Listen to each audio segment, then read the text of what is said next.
So we're here today with Micah Coons, who's one of the members of the Boundary Breaks team. And this winter, Micah helped us with our blind tasting series by being a presenter for 2 of the 6 sessions. Yeah.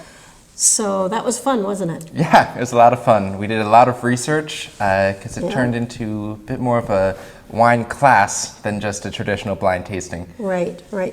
And so the first one that Micah did was about related varietals. So Micah, what are varietals? So think of them like dog breeds. You have Labradors and St. Bernards and German Shepherds. They're all different expressions of the same animal. When you're looking at wine grapes, you have Riesling grapes and Chardonnay and Pinot Noir. They're all different expressions of the same species of grape called vinifera.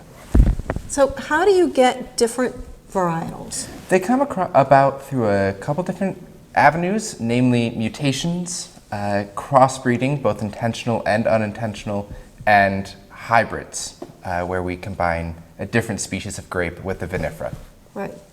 So the first one that we looked at was the Gamay and Pinot Noir. Yeah, yeah. How are they related? They're very closely related. They come from the same area, and they Pinot was the parent to Gamay, and Gamay mutated off of it. It stuck around because it is a bit more reliable than Pinot Noir, so it's pretty consistent, so winemakers like that.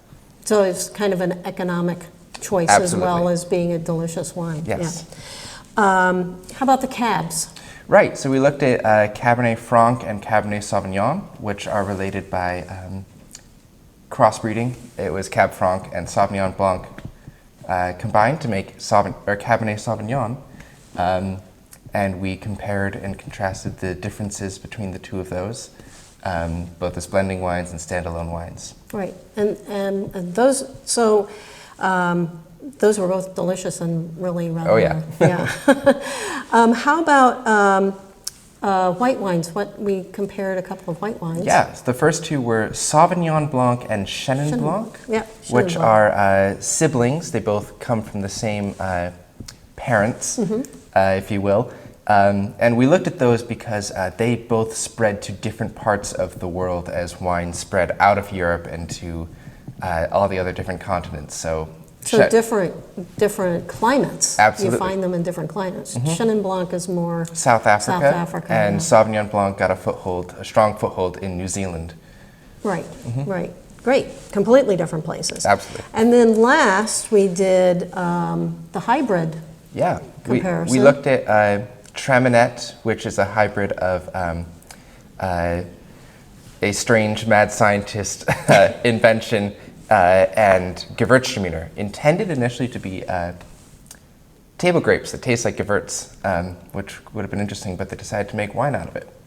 And a lot of Traminette's grown in the Finger Lakes. Right. It also grows in places that get really cold and can't handle wine grapes as easily, but can handle more native grapes. So you see Traminette in places like Indiana and the Great Lakes. Right, right. So it was a really nice, interesting workshop that you ran there, and some of the pairings, it was very hard to tell the wines apart. Yeah. Now, so we have all this different variety of wines because largely it was a combination of nature and human-driven changes that led to some hard economic choices that winemakers and wine consumers all make. And finding wines for different climates. Exactly. And all that. So we have a huge, wonderful variety of wines to choose from. Micah, keep up the good work. I will definitely do that. Okay.